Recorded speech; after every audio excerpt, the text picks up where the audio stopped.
And good afternoon, residents, and welcome to another edition of Riding Around Renaissance with Rob, another Thursday edition. Just taking a stroll here right now. Just some things, little minor things. We should have a new date for the sticker update. That'll probably be coming out perhaps later today. Of our last day that we're going to be doing this. Like I said, we're looking at a weekend. We're looking for a weekend that works for us in terms of weather. So that's what we're monitoring right now. So we'll be making a decision on that later today. And then, not going to go into much talk today. I promised you all a special guest. So rather than me talk on the video, I'm going to go to see our special guest, and so you can hear from our board president, Jean Bostofka. Okay. Good morning, everybody. Well, Rob promised you a special guest in his last video, and look what you got, me. Welcome to my backyard. I'm Jean Bostofka, president of the Board of Trustees, and I've heard from many of you that you want to hear more from the board. I'll start today, and then next week we'll have recorded comments from Stu, Pat, Ernie, and Carl, the rest of our marvelous board. I'm going to fill your heads today with a lot of information, and it will take about 6 minutes. We have been communicating with you by email, newspaper, and phone about concerns we have for the community safety and guidelines we have put in place for your protection. Now, I'd like to discuss a little more how we reach those decisions. First, we go to the experts, the state, the CDC, local municipalities, other communities, other homeowner association experts, and we develop some rules for each phase of our reopening. As these processes have evolved, we've reviewed the decisions and revised them when it is in the best interest of the community. For example, we increased golf from 9 holes to 18, then we allowed shorter start times, we allowed tennis to use all 4 courts instead of 2. In this process, our first concern has been your safety. And when we meet as a board, we discuss every single line of a rule. Is it safe? And is it reasonable? When a rule is announced, we get plenty of feedback from the community. This rule is too strict, this rule is crazy, this rule isn't strict enough, etc., etc. But often homeowners raise questions for us to reconsider, and we do.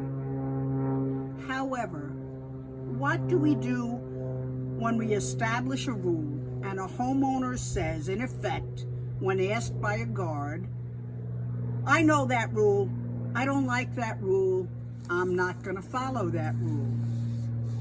This is not only a question for us, but for you all as homeowners. Please email me at jean@renaissanceboard.com, and we'll follow up later in another video on this question.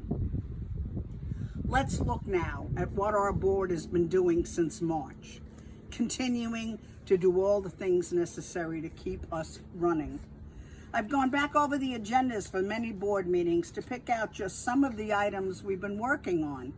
In no particular order or degree of severity, we have addressed alternative dispute resolution, multiple decisions about bus contracts, vegetable planting, parking lights for PMO, lighting for the oval entrance to the clubhouse, legal and insurance issues with the grill and fryer in the kitchen, including Department of Health requirements, the perennial traffic issues, a new photo ID system, financial management of our reserve funds, financial management of our liens and assessments, confidentiality and our code of conduct, using downtime to renovate the bathrooms by the ballroom, arc modifications and revisions for shutters, where they're placed and the colors that can be used. We had to draft a new procedure for our elections during this pandemic. We had to review our existing contracts. We had to look at golf bunker repairs, LED lighting fixtures for the clubhouse, and the possibility of reserve studies, and possibility for the lab reopening. But now I want to address for a few minutes a necessary and huge project that must be undertaken by our community. We met in mid-2019 to commission a stormwater facility management report and a remediation plan for the Renaissance. This study included engineers, surveyors, and environmental specialists. The inspections and recommendations took many months to complete. This 200-page document, with all of my tabs noting my concerns, were reviewed by every single member of the board. Then, in November, we met with the engineers to review the specs. At the beginning of the year, we met again with the engineers to look at the recommendations for the most critical projects for the 19 lakes and additional detention basins on our property. It included a detailed continuous maintenance program for the future. We identified with the engineers several immediate concerns: Lake 7 and 8 and the bulkhead on the 7th hole of the golf course, and the remediation of Lake 15. The project finally received 3 bids for the work. At next week's board meeting, we will be looking long and hard at our budget and the bid figures. This is huge.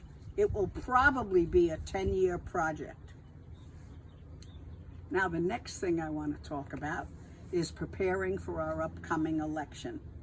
We invite all of you to participate in open board meetings, which will be on a webinar to be determined, to meet the candidates night, which will be on video, but especially vote. At the current time, the plan is to have paper ballots. We will have to see as the time moves closer whether we're going to be able to have voting machines inside. Again, I want to thank Rob and his daughter Alex for making all of these informative and creative videos. Alex is videoing me now. Thank you. All right, and we're back, and I want to thank Jean for coming on today, being the special guest. She noted there will be a video coming from the board next week as well, so look out for that.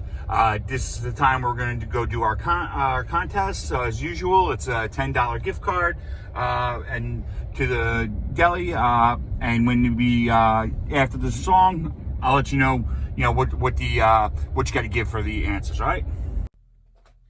Oh, you can't tell me it's not worth trying for. I can't help it, there's nothing I want more. Yeah, I'd fight for you, I'd lie for you, walk the wire for you. Yeah, I'd die for you.